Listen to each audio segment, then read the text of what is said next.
Do we get to see them or do you No, just see us? you won't be able to see them. All right. Do we get to see their names? Uh, y- Not really. No. Okay. Do you get to see them? Because I ask my students, and they're gonna get points for attending. Well, I will get an attendance record that I can send on to you, Carla. Okay, perfect. That'll be very, very helpful. Good evening, everybody. I'm just going to let everybody kind of get into the room here before we get started.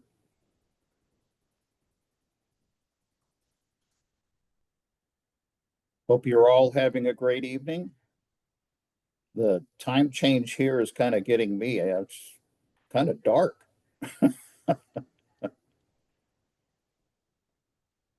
Well, let's get started. Good evening, everyone. I am Reg Hoyt, and I'm lucky enough to be the chair of the One Health at Del Valle University Working Group. And I want to tell you a little bit about One Health at Del Valle. If you haven't heard about it before, I would imagine that most of you, if you're here at Del Valle, you've heard about it in your Del Valle experience in your freshman year. And hopefully you've heard about it as well through many of the activities. We just had One Health Week back in early November. Well, at A Day, we also have our exhibits there as well. Well, while there's a definition at the bottom of this slide, let me just kind of give you my point of view on One Health. I believe that One Health is an essential concept for everybody. Doesn't matter what your major is, we are all members of, well, the worldwide population, not just a worldwide population of humans, but a worldwide population of plants and animals and what we might refer to as the abiotic world, but in reality, the entire world is kind of biotic. Soils are certainly a mixture of a lot of living organisms as well as the abiotic components. Plants are important within the well-being of other elements as well. And certainly we've got the environment, which includes lots of different aspects. And all of this is tied together. The triad is people and society, plants and animals, and the environment. But in reality, we've got one planet, and we're all on this together. And while there's 8 billion of us who have a great deal of impact on the planet, either for good or for bad, um, those things that are happening around the world do come back and have impacts on all of us. And so it's quite important to remember while we got one planet, we've got one future. And so, from my point of view, that equals one health for all of us. At Del Val, if I can get my slide to move ahead, we've approached this for the last 10 years from the three basic components. One is education, and we have an introduction to One Health in our freshman year. And then there are a number of courses that get a lot more in depth into One Health. We have a minor in One Health Communications because getting the word out to people is an important part of this. We also have a brand new One Health Masters of Public Health. And other components of this is you could enter into an interdisciplinary degree, actually going across different majors. And would like to see some research. You know, I keep on throwing this out. At Del Val, we're very lucky. We have honest to God student research. So students come up with the project, students develop their program, and then gather the data and analyze it. There's frustration involved with that, but that's what research is all about, isn't it? And I think it truly is a great learning experience. It'd be wonderful to see members of two, maybe even three different disciplines come together and develop a One Health research project. Uh, in a couple of weeks, we're going to be seeing research projects from this semester. Boy, I'd love to see a One Health research project next semester. And then the other component of this is outreach. And this seminar series is part of that outreach. It's not just for our student body, but it's open to our community. We are a part of the community is part of us. And so if we have community members tonight, you're very welcome to be here. I hope that you come back and see us often. At this point, I would like to turn the floor over to Dr. Carla Garzon, who is going to introduce our very special guest this evening and somebody I think she's relatively familiar with. Thank you so much, Greg. This is my pleasure. It is my pleasure to introduce Dr. Ximenia Garzon-Villalba. She's an experienced professional in public health, appointed as Minister of Health of Ecuador from May 2021 to July 2022. She was a member of the International Vaccine Institute Board of Trustees in 2022. Currently, she is the Dean of Public Health at the Universidad San Francisco de Quito and a member of the World Bank Pandemic Fund Technical Advisory Panel.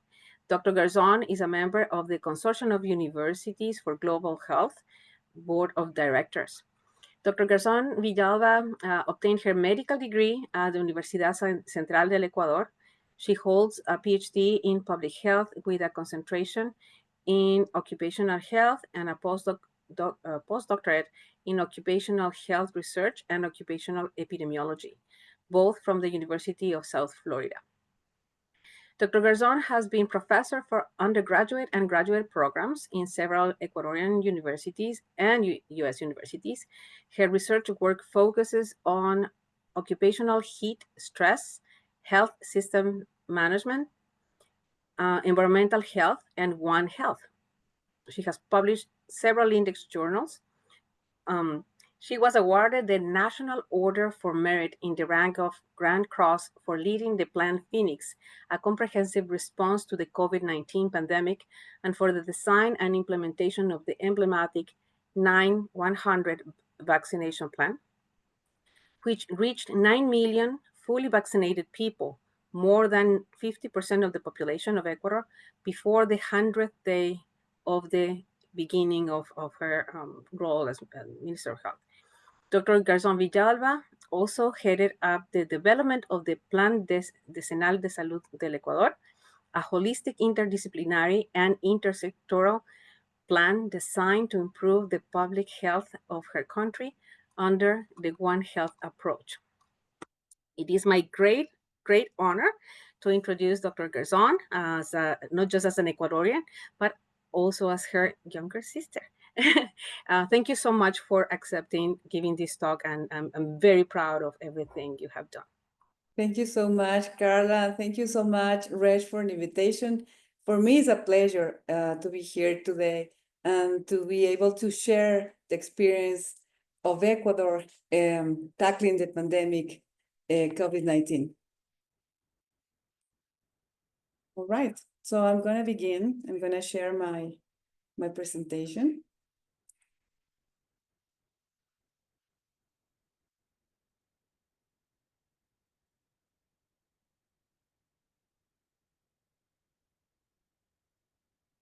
So today I'm going to share with you some experience about the development and implementation of Plan Fenix, and also how Ecuador addressed all the control, the epidemic control of COVID during that time that was really awful for everybody. So we are really very proud because we think that we developed and implemented the most successful epidemiological intervention in the Ecuadorian history. I mean, there has been many difficulties in public health in Ecuador, but I think that this pandemic effect was so difficult for the whole world that we think that we really made a very good job tackling the pandemic. And I want to talk about this today because I want to share with you a thought that I think that is very powerful.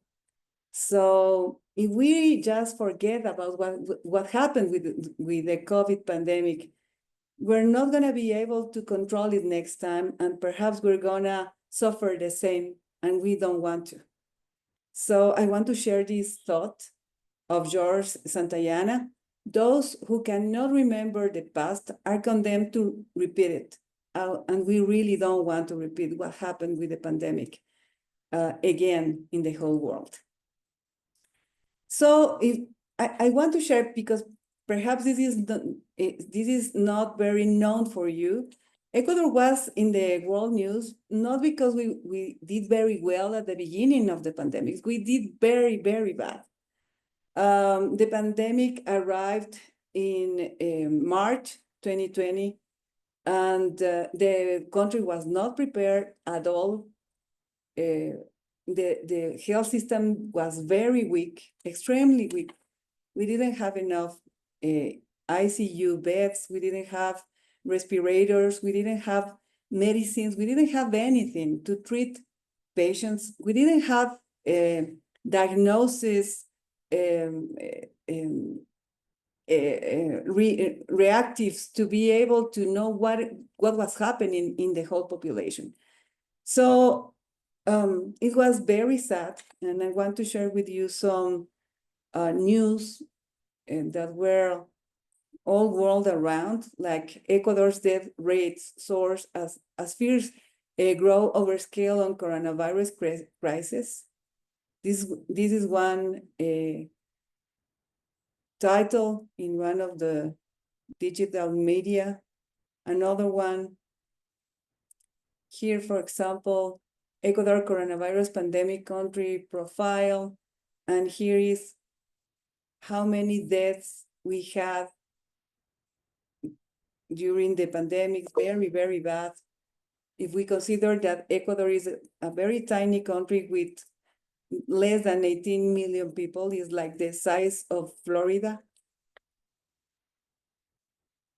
So when we arrived to the Ministry of Health, we found a country that was in very, very bad condition. People was dying in the middle of the streets. It was a nightmare. I mean, I couldn't believe that was real, that we have videos of people were walking in the middle of the streets, and then they just fell down and they were dead. And we didn't know what was happening. Just in Guayaquil, which is a very important city in Ecuador, one is the main port here in Ecuador. We have 3 million of people living in Guayaquil. The situation was critical. So if you want, after this meeting, this webinar, that I share with you this information, it would be a pleasure for me to share this with you, so you can see the size of the problem that we had in Ecuador by that time.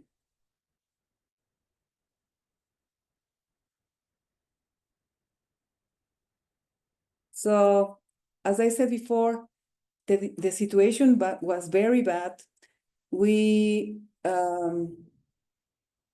got in the ministry without any information available. Less than the 4% of the whole population was fully vaccinated with COVID vaccines, and there was no vaccine at all available in Ecuador. At the beginning of the pandemic, the problem was that there was an outbreak of dengue, and here is where One Health comes in interaction with human health, right? So we have a very bad problem with deforestation in Ecuador, because we have a lot of mining, we have a lot of oil production, and also agriculture. And besides of that, you know what is happening with climate change, with the Niño effect, and all those conditions, the greenhouse effect also, are increasing the amount of vectors in different parts of the world, but in tropical areas, they are even worse. So here, I wanted to share with you the outbreak that we had, and that happened at the same time than the COVID. So you can see here that in 2020, we had this huge outbreak of dengue in the tropical areas of Ecuador, in the coastal area of Ecuador. And it is very sad because the Ministry of Health by that time didn't made a good vector control in those areas. So the dengue outbreak happened at the same time that the COVID arrived to Ecuador. And that's why people was dying in the middle of the streets with these combinations of diseases, COVID plus dengue.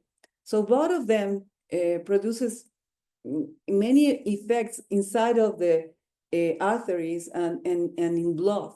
And the problem was that the combination was absolutely mortal. People was dying in the middle of the streets. What did we do to tackle the pandemic at that time? First of all, we collected that data, because if you don't have data, you can't take good decisions. And the conditions in Ecuador are not the same than in the US. Perhaps in the US, and I know that, is easier to have reliable data to take decisions. In my country, is not that is not happening. Even now, we don't have good electronic data sources to take decisions. So we had to be very fast, very swift to develop these systems to be able to collect data and to analyze data during the short time that we were in office. So you can see here, and I wanted to share with you some data because it's very important. This is the epidemiological situation that was happening in Ecuador. And I wanted to share with you this epidemiological curve where you can see the lethality of COVID. And you can see here this sharp rise of deaths during some weeks in 2021. And here you can see what was happening with the excess of mortality. This figure is gonna help you to understand the magnitude of the problem here in Ecuador. You can see here, for example, in the green line, 2016, how was the mortality? Very low. And then in red, you can see the high amount of deaths that we had by that time. So the mortality rate was so high that we lost 75,000 people during that time. There's no war, there is no natural catastrophe that could be associated with so many deaths in my country than what happened during the COVID-19 pandemic. So it was a tragedy. Can you, Carla, please confirm that you are seeing the curve? Yes. Yes. Yeah, thank you so much. Okay. All right. So when we arrived to office, we wanted to collect data and to take decision always based on scientific decisions. Okay, that was very important for us, to have data, to analyze the data, and to be able to take the right decision based on the data that we have collected and analyzed. So here, I don't think that you can see this very clear, but you can see what we were collecting around the whole country. And we have the medical attentions, we have how many cases did we have around the country. We have the whole vision about the whole health system and the decisions that we had to take to improve not just the medical attention to the patients, but to prevent more cases around the country. So One of the first actions that we were planning this many months before we arrived to office, because we were part of a new government. This new government took office at the end of May 2021. But many months before, we were planning what we had to do at the moment that we were in office. So we were planning to intervene the population, vaccinating them, and we designed this vaccination plan to cover more than 70% of the population from 17 years and older in less than 100 days. That's why we call this intervention plan the 9-100 vaccination plan, because we were planning to achieve the herd immunity covering more than 70% of the population in less than 100 days. That was something that was a campaign promise of the president, and we, of course, for epidemiological reasons, but also for political reasons, we had to comply. So this was an historic process. The foundation pillars of this vaccination plan was first order, because we wanted to give the vaccines to the people in an order, in an epidemiological, strategical order. We wanted transparency, absolutely, no corruption at all in the process, and of course, worthy service for the people. So when we were planning this intervention, we knew that as a state, as the government, we wanted to guarantee the free and universal cover of the vaccination for everyone without any payment, for everyone without any restriction. It was universal and completely free for everyone. The vaccines were a property of the state, and we, as Ministry of Health, we were giving the vaccination to everyone, everywhere in our country. Ecuador is a very tiny country, but it has very different geographical characteristics.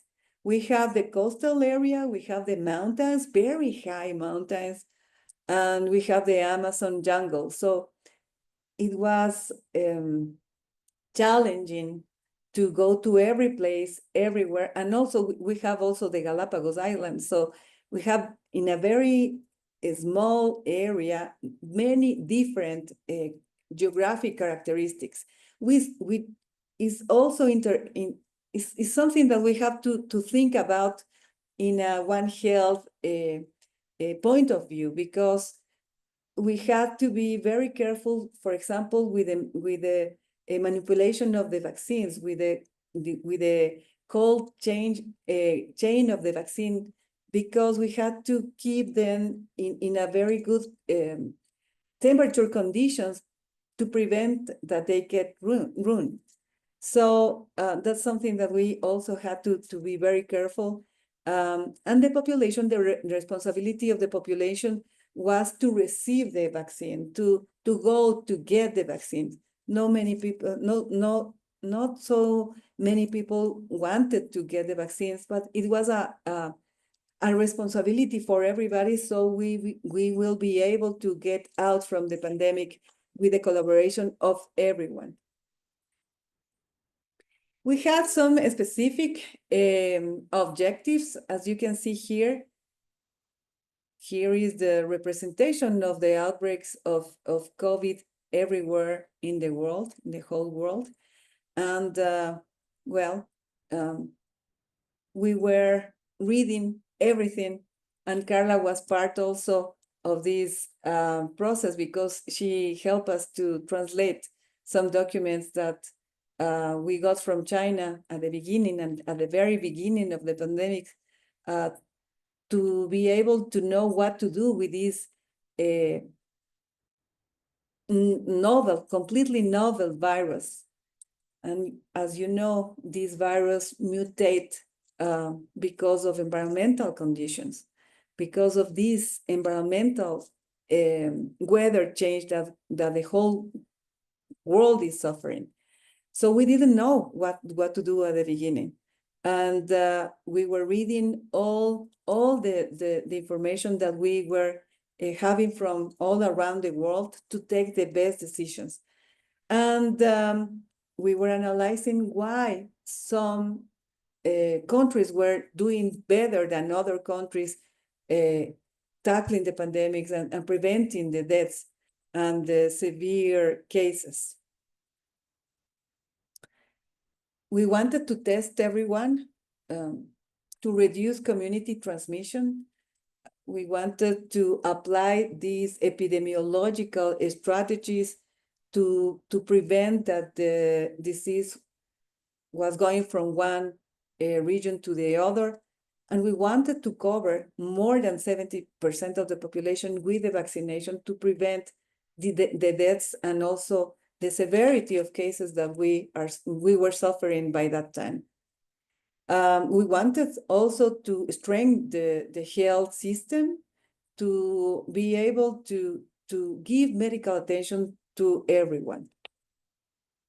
And at the end, we wanted to tackle the pandemic and to recover economically and also socially, and be able to like the Phoenix bird, right? To come from the ashes again, to recover from the pandemic.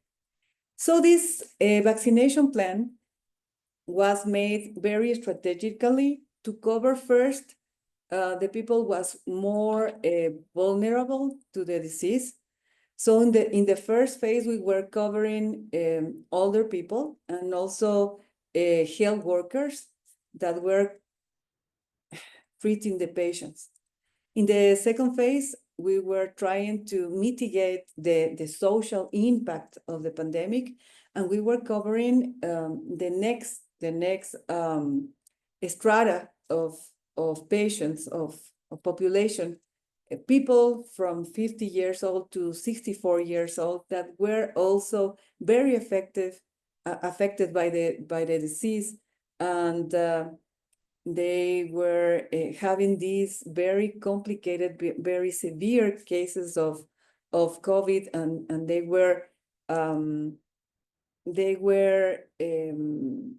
saturating completely the health system. So we didn't have enough beds to treat them. So we wanted in the second phase to cover them, to be able to help the health system to treat patients that have other kind of diseases.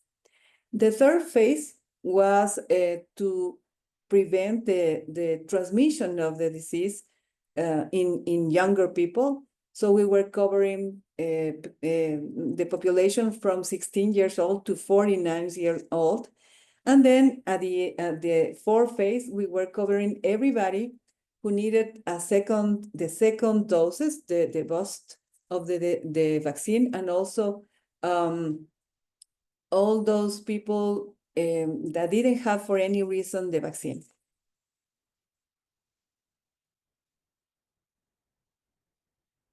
What was the strategy? We had 550 permanent centers of vaccination all around the country, and we had 918 vaccinations brigades that were traveling all around the country. At the end of the presentation, I have a very nice picture that I want to share with you. They were traveling by air, by boats, by helicopters, by horse, all around the country, giving vaccines to everybody. And I remember something that happened during that time, that we had a landfall in one of the rural areas here in Ecuador, and there were some buses, many buses that can't go through the highway because there was this landfall. And the vaccination, one of the vaccination people that were inside of one of the buses, they came out of the bus and they began to vaccinate everybody that was waiting for help to remove the landfall. So that was the spirit that we had by that time, that everybody was putting the arm to get vaccinated, and also the people who was vaccinated with this. So they were so enthusiastic doing that. We had the support of the private sector that was very important for us. We have a very good industry in flower production, in banana production, in shrimp production, fishery, and many others.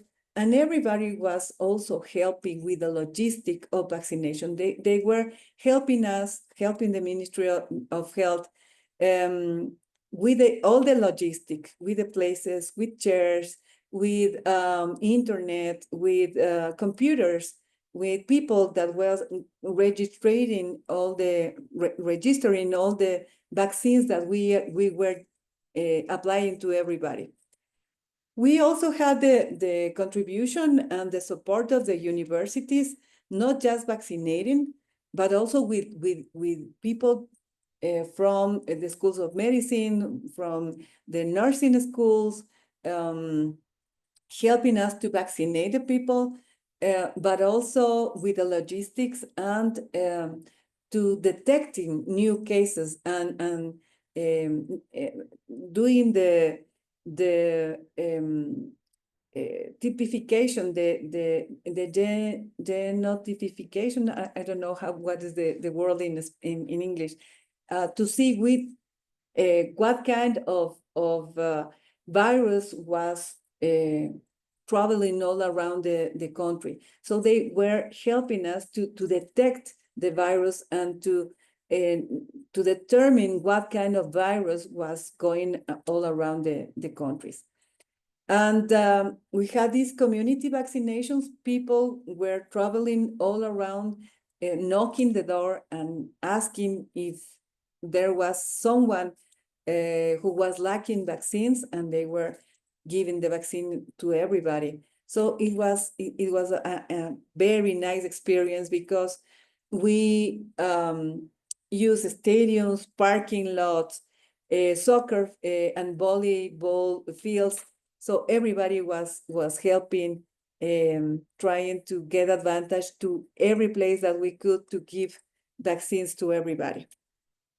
So what I really think that I have to transmit to you, to the thing that you have to know, is that this vaccination plan was so successful because we were working in a multidisciplinary way and in an intersectoral way.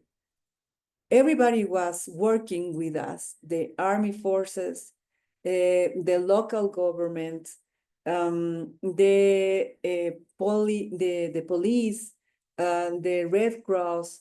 Everybody was working with the Ministry of Health, giving us support and tools to be able to tackle the pandemics.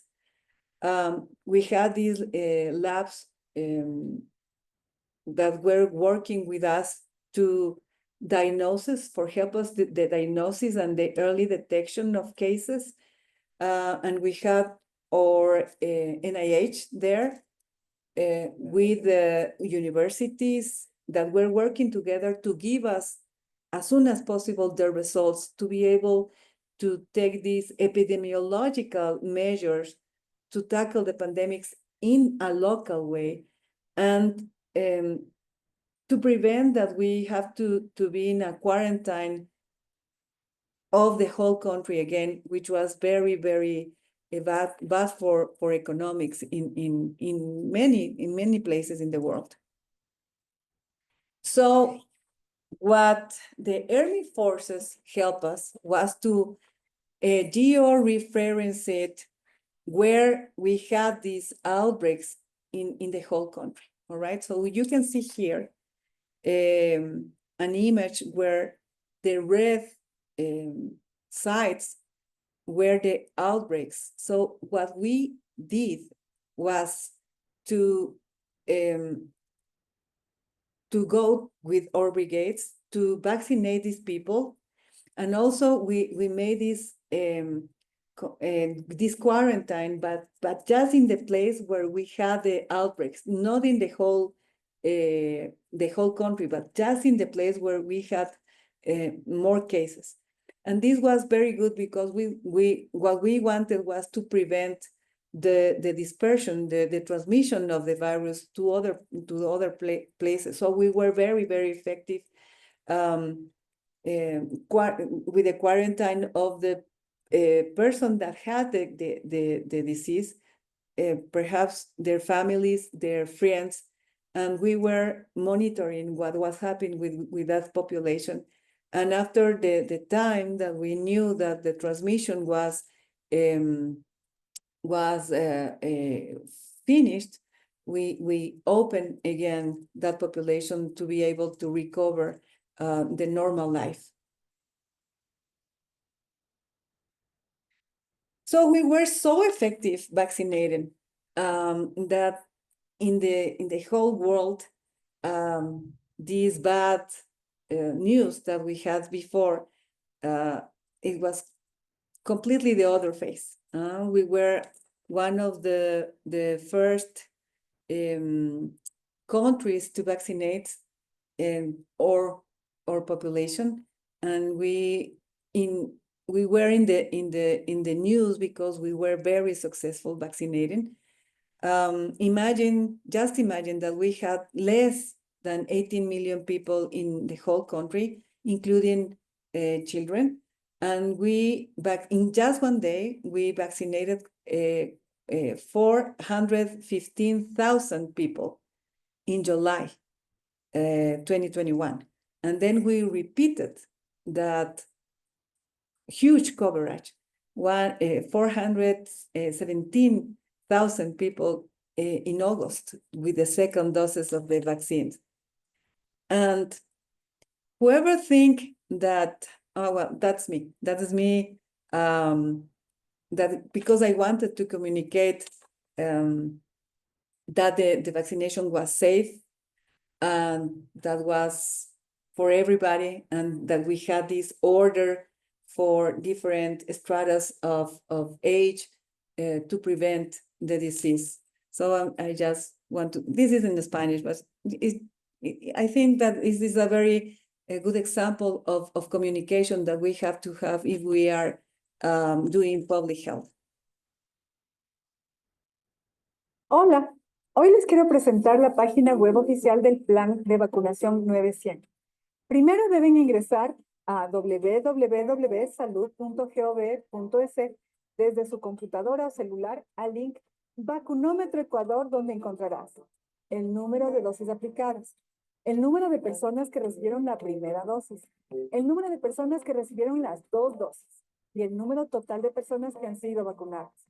Si siguen navegando, podrán ver la cobertura nacional de nuestra gestión según las provincias y grupos poblacionales que han recibido la primera dosis o que han sido vacunadas con ambas dosis. Esta página es una herramienta transparente para que todos los ecuatorianos estemos actualizados sobre el progreso del plan de vacunación 900. Recuerden, todas las vacunas son seguras y gratuitas. Depende de todos reactivar la economía de nuestro país. Juntos lo logramos. So the communication was very important, very important. People in public health or in health, in general health, is not so good communicating, but I think that this is another lesson that I have to share with you. If you want to implement a program or an intervention in a community, you have to be very, very, very good communicating what you want. So we developed this application, this electronic application that we call the vaccinometer.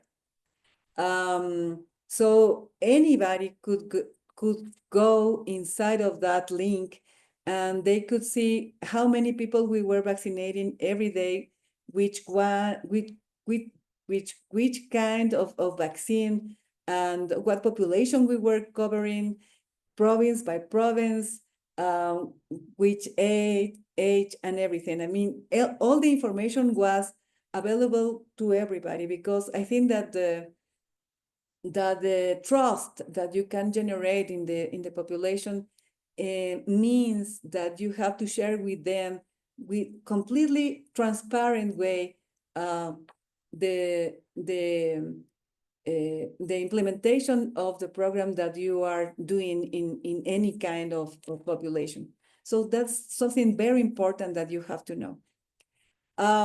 So by September 2021, we vaccinated 9 million people in less than 100 days. In 89 days, we covered with vaccines 9 million people, which was more than 70% of the population of the whole country.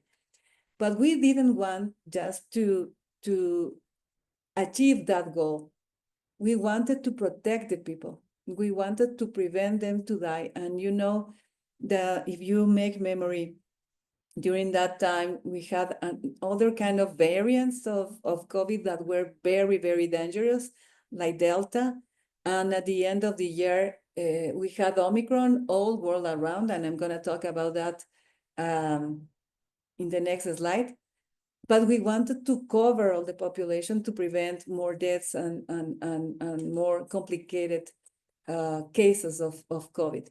So we wanted to cover 85% of the population from 12 years and older. And then we were one of the first countries to vaccinate children from 6 years and older. And yes, we did that. And that decision, of course, based on scientific evidence, because we had a committee that was analyzing all the data collected all world around to take these decisions and to assess the Minister of Health to take the good decisions. So we had enough evidence to know that the vaccination for young people was very safe and also effective. So what happened when Omicron arrived? I remember that there were in the news all world around that again, some countries were already in a quarantine. They were stopping the schools and the business and everything. And that didn't happen in Ecuador because we were already covered.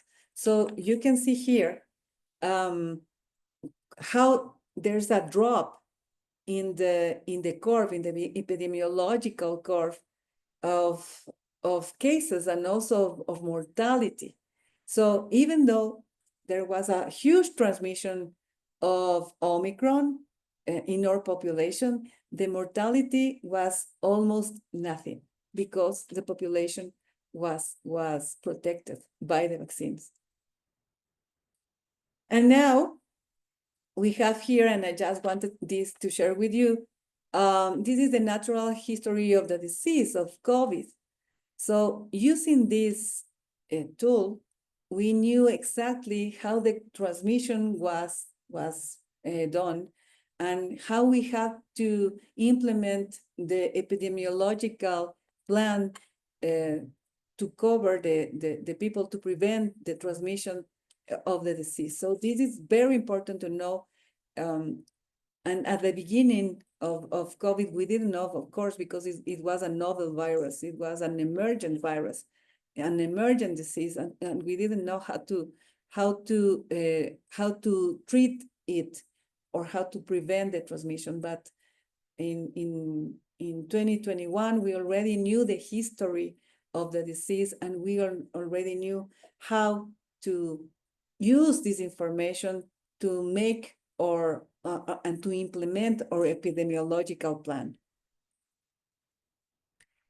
This is the news all around the world that Omicron was producing again disasters all around the world, but in Ecuador, we didn't suffer that because we already had the protection, the shield of the vaccination.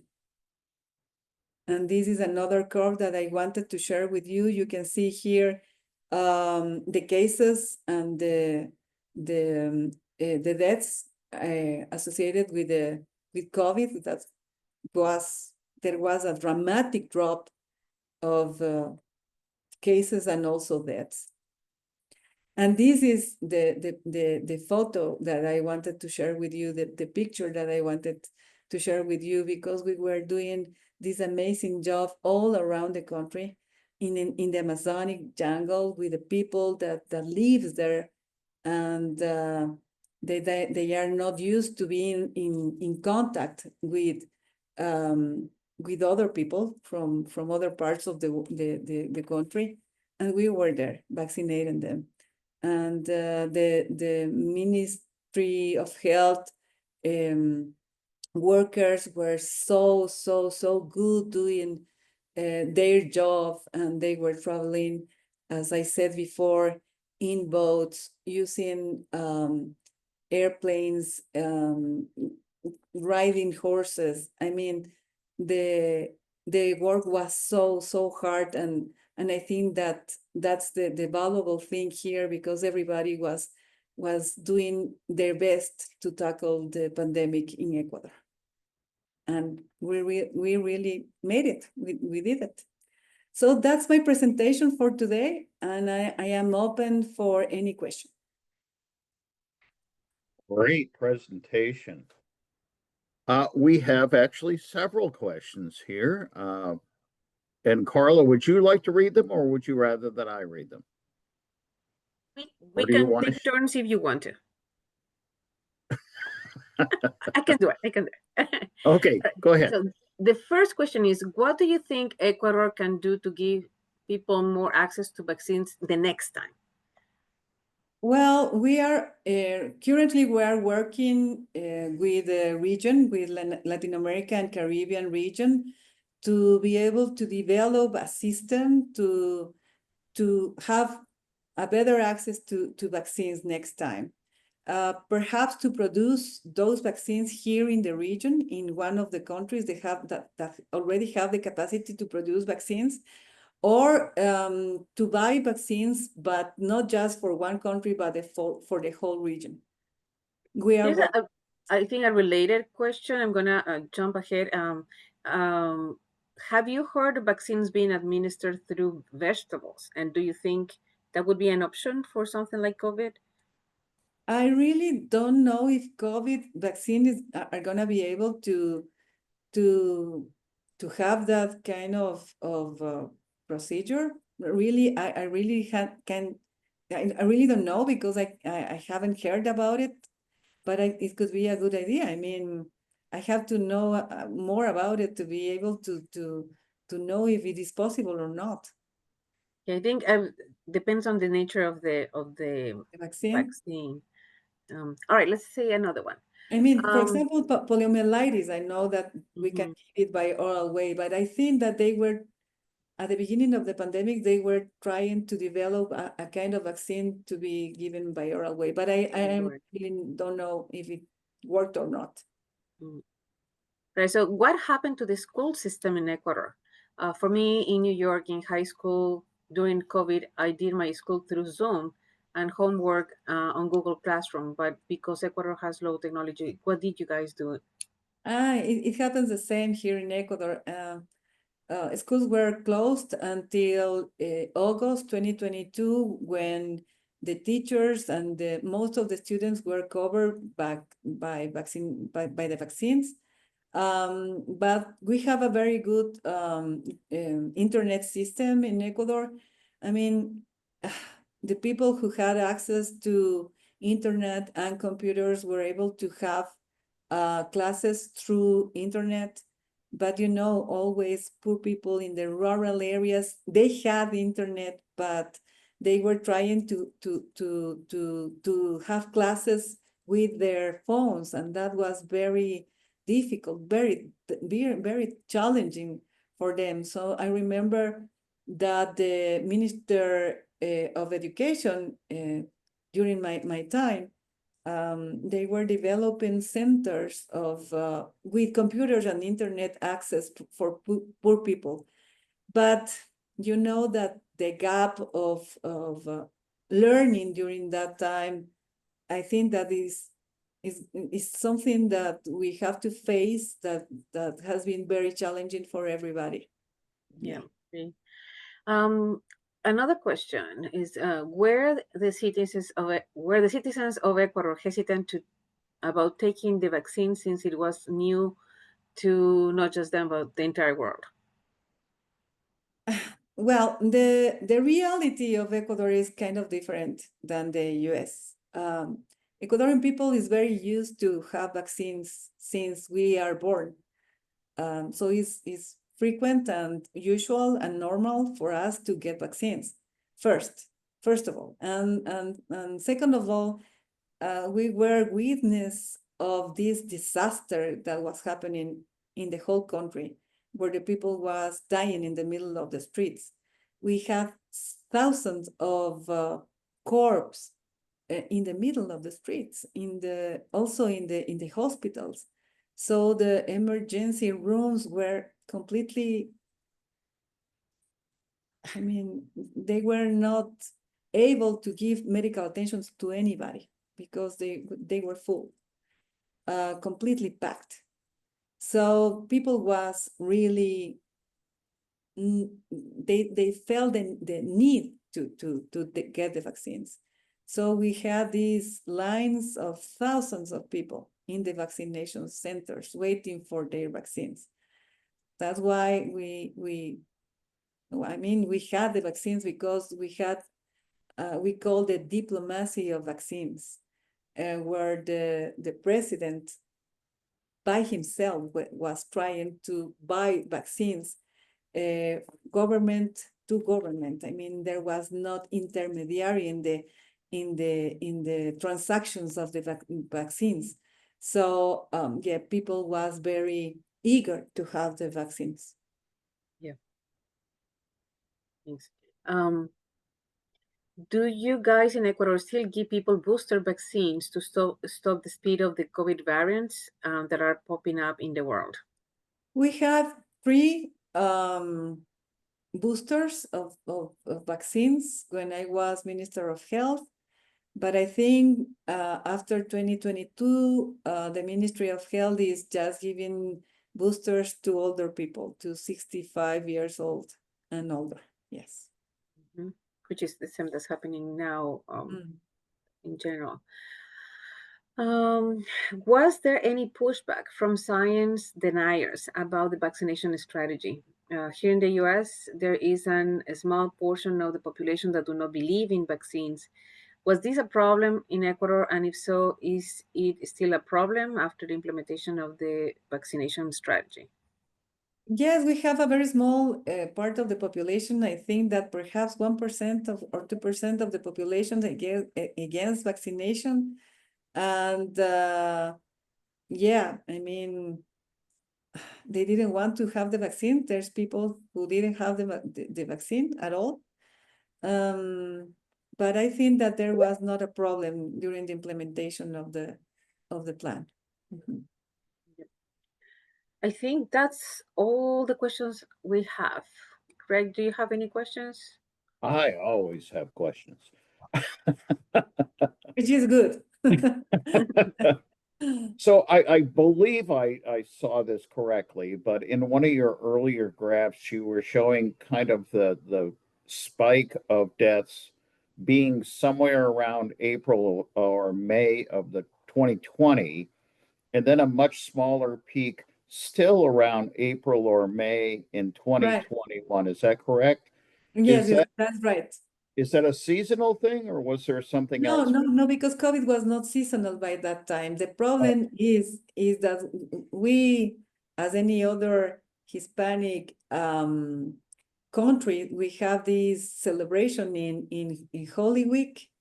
So people was gathering to have this special meal together, and they felt that it was not a problem to be together again. So we had this spike again. I mean, it was much low, much lower than the year before, but we had it. But I have to tell you that we have many more cases during that time, but less deaths. The death rate was really small compared to the number of cases. Right. But it's because of that. It was not seasonal. It was because of the gathering of people celebrating Holy Parties. Holy Week. Right. We have the same thing happening here. Every time there was like a season when you would expect people to want to get together, then we'd see a spike with COVID cases as well. Yeah. Another question that I had was looking at your map of where you were having your higher incidences. As you had said earlier, Ecuador has a great variety of habitats. Was that related at all to any particular kind of habitat, or was it more population centers or some other reason? Well, we have many determinants of health here in Ecuador that are interacting to increase the probability of this kind of vector diseases transmission. First of all, the deforestation, climate change, the greenhouse effect, but also because we have this tropical area, we have the coastal area in the Pacific coast, where we usually have this kind of outbreaks of vector-borne diseases. But besides of that, we don't have a good wash. We don't have a good water. What is this? Sanitation and how do you say? And wash and yes, I mean you don't have wash stations to wash your hands, and you don't have a good hygiene in the country. So. We don't have enough good water provision or sanitation with sewers and everything. So that's something that increase the probability of the transmission of these diseases. Besides of that, the rainy season, where if you don't have good sanitation systems, you have this collection of water everywhere in the urban areas, where it's more easily to transmit these kinds of diseases.